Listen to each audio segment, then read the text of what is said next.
with all the latest in news, sports, and entertainment. You're watching the BooneTV Buzz, Iowa's most watched high school news show. Hello Boone High, I'm Bree Witt, and thank you for joining us this week. I'll be sharing with you all the latest happenings at Boone High School. On Tuesday, January 17th, the boys basketball team took on the Winterset Huskies in a home matchup. BooneTV's Kyan Lehman has your recap on all the action. Thanks for joining me tonight for a Raccoon River matchup between the Winterset Huskies and the Boone Toreadors. The Huskies come in tonight with an 8-6 record and the Toreadors 2-9. In early December when these teams faced off, the Toreadors fell 59-66. Tonight, the Toreadors look for revenge. The Toreadors started off hot with the first points coming from this tough inside bucket by Archie Bell. Then Boone's Jake Haichu found Nathaniel Witter cutting to the basket for the easy 2. Nearing the end of the first quarter, Jake Judge hit 2 3-pointers on back-to-back possessions for the Toreadors. At the end of the first quarter, the Toreadors were down 20-15. In the second quarter, Nathaniel Winter hit freshman Jude Baumgartner in the corner for the 3. Then later in the quarter, Nathaniel Winter got a nice bounce off the rim for the easy bucket. Then Winter kept his foot on the gas by hitting this triple over the defense. The Doors ended the half with an excellent defensive possession, leading to easy points on the other end. The score at the half was 29-28, with the Doors taking a 1-point lead into the locker room. The second half started out with an assist from Haichu to Winter for an easy deuce at the rim. Then Winter returns the favor on this baseline out-of-bounds play with a pass to Haichu for a bucket.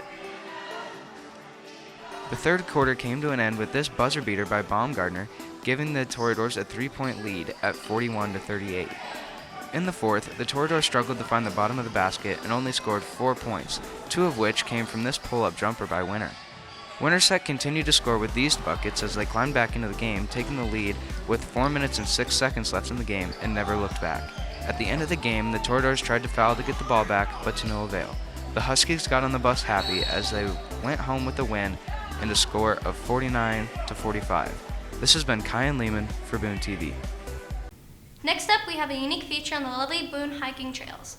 Join BooneTV Sam Conlon as he takes us on a hike around town. Have you ever wanted to explore the great outdoors but don't know where to look? Well, Boone and the surrounding area is riddled with hiking trails. Some are long, some are short, some are well used, and others are obscure. Either way, there's something for everyone. Starting off with some of the nicer trails, the Sentholtz Memorial Trail is a short walk starting in Linwood Cemetery and ending by the old ice skating rink in McCoe's Park.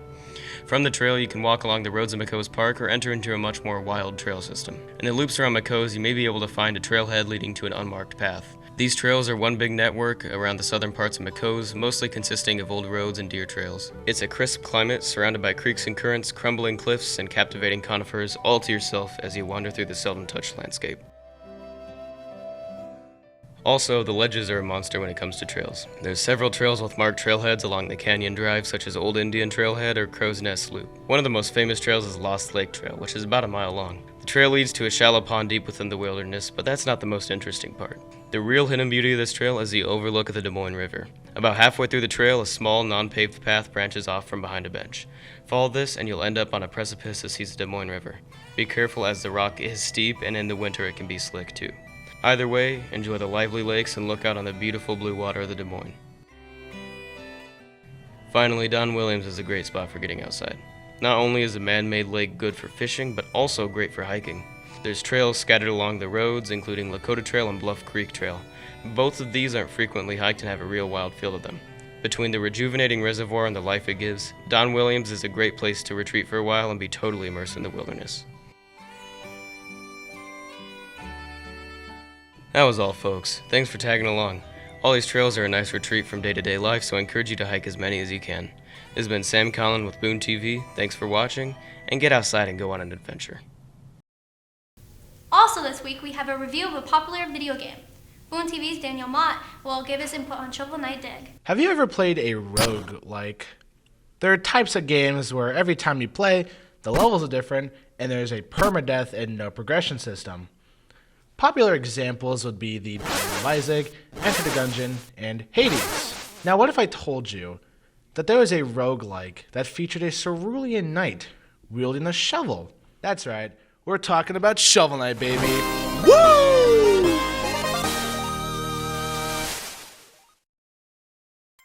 Shovel Knight Dig was released on September 23, 2022 for Nintendo Switch, PlayStation 4, Steam, and Apple Arcade. Dig features our familiar friend, Shovel Knight, on an adventure down the strange hole to retrieve his bag of treasures, which was stolen by Drill Knight and his squad called the Hexcavators, a group of 6 fiends stealing treasure and digging to find more treasure. The gameplay is weird to explain, but it's fairly similar to Shovel of Hope. Shovel Knight can jump, walk, attack with his trusty spade, and perform a shovel pogo. The only difference is that it's automatic when falling down, compared to Shovel of Hope, where you have to press down for it to work first. It's a blessing and a curse in its own right, and I'll get into why later. Related to the plot of the game, the stages you play through have the player travel down to progress instead of left to right. The most important part about this game is that the fact that it is a roguelike, as I stated at the beginning. Every time you jump down the hole, a new map layout is generated, with random positions for everything, and they all appear in a random order. The amount of possibilities is truly endless. Shovel Knight will get to travel through a choice of 6 different areas, those being the Mushroom Mines, lair of the Spore Knight, the Secret Fountain, lair of Mole Knight, which he does look different in this game compared to his molten counterpart, the Smeltworks, lair of the Tinker Knight, which remains to look the same from Shovel of Hope, the Magic Landfill, lair of Scrap Knight, the Grub Pit, lair of Hive Knight, and finally Drill Knight's Castle, lair of Drill Knight.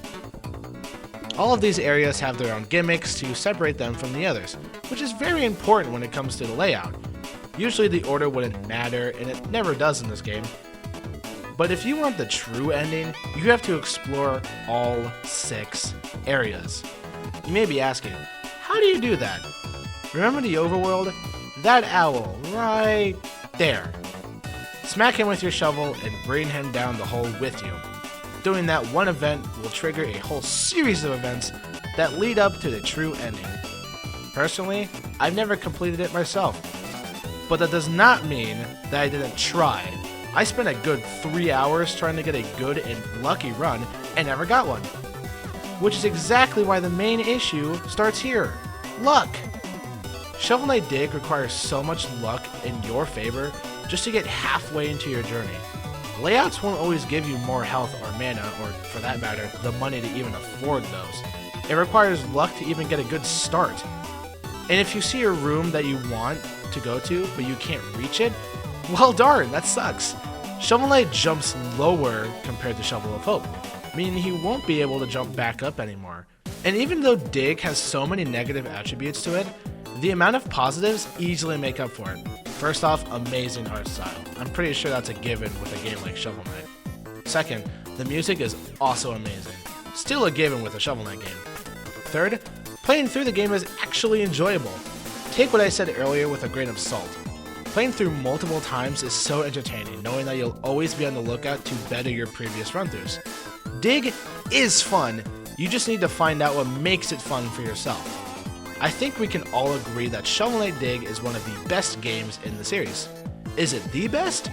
Probably not, but does it take a step in the right direction? Maybe for spin-offs in the future, absolutely, but not as a main series game.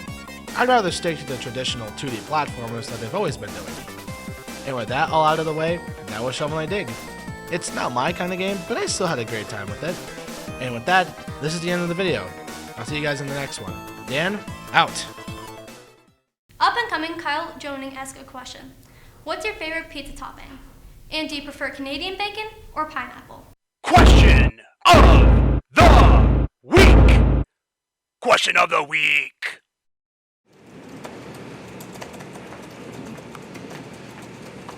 Hey Sam, you want a pizza? Yes. Okay, what kind of toppings do you like? Pepperoni, probably. What's your favorite toppings on pizza? And what do people like more? Canadian bacon or pineapple? I'm gonna have to say pepperoni. Canadian bacon all the way. Pineapple on pizza is a monstrosity. Pepperoni. Canadian bacon. My favorite pizza topping is pepperoni. I think Canadian bacon is better. Diced green peppers and pepperoni.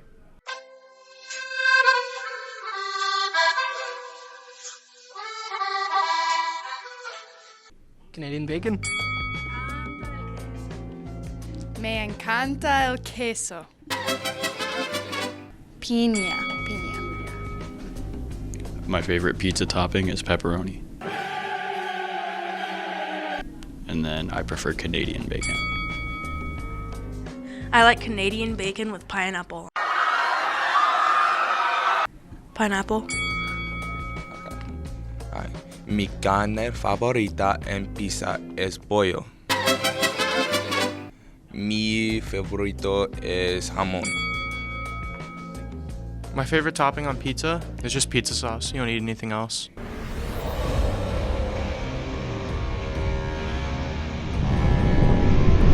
Canadian bacon's better. My favorite topping on pizza is cheese. And I think Canadian bacon is better. I like bugs on my pizza.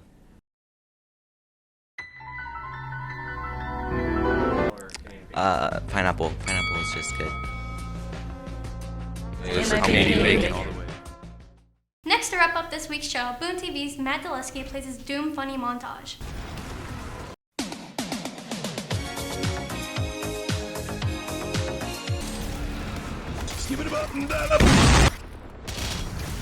Oh yeah, it's all coming together. I'm in danger!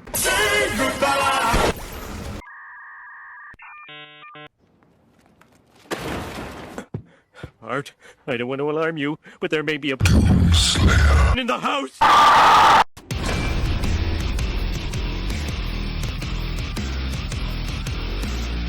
People, tomorrow morning, 10 a.m., Santa's coming to town. Santa! Oh my God!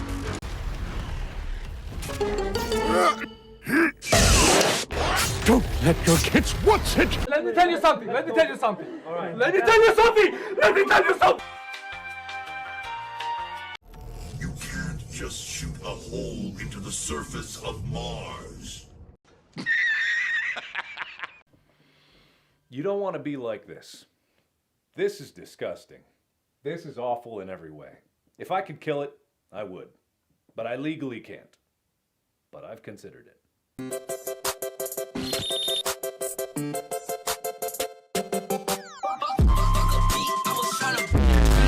This right here is my favorite thing ever. In the history of forever. I think about this every day. I think about this all night long. I stay awake, not sleeping, because I'm thinking about this.